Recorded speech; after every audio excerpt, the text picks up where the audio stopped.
रावण वध की कथा। रामायण की महागाथा में रावण वध एक ऐसा प्रसंग है जो केवल एक युद्ध की विजय नहीं, बल्कि धर्म पर अधर्म की, सत्य पर असत्य की और न्याय पर अन्याय की जीत का प्रतीक है। यह कथा मर्यादा पुरुषोत्तम भगवान श्रीराम के अदम्य साहस, अटूट भक्ति और नीति निर्जा का अद्भुत उदाहरण प्रस्तुत करती है। आइए इस पावन प्रसंग को विस्तार से समझते हैं। रावण का अत्याचार और राम का संकल्प।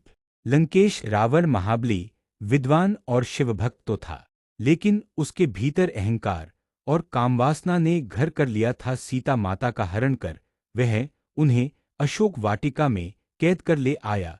जब राम और लक्ष्मण को इस समाचार का पता चला, तब वे सीता जी को वापस लाने का प्रण कर चुके थे। हनुमान जी द्वारा सीता माता का पता लगने और लंका दहन के बाद राम ने समुद्र के किनारे वानर सेना के साथ पुल बनाया और लंका पहुंचे। वहां विशाल युद्ध की तैयारी हुई। यह केवल दो सेनाओं का युद्ध नहीं था, बल्कि धर्म और अधर्म के बीच निर्णायक संघर्ष था। लंका का महासंग्राम।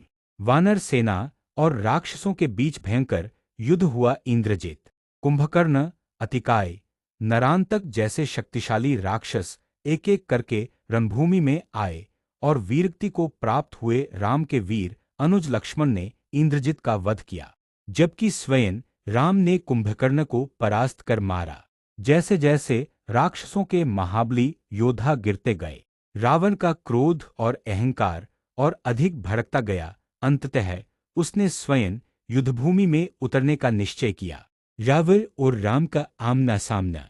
युद्धभूमि में जब रावण अपने समस्त ऐश्वर्य, दिव्य रथ और अद्भुत शस्त्रों के साथ उतरा, तो पूरी धरती कांप उठी। उसका स्वरूप इतना भयंकर था कि वानर सेना में भय की लहर दौड़ गई, किंतु भगवान राम का धैर्य और शौर्य अडिग था।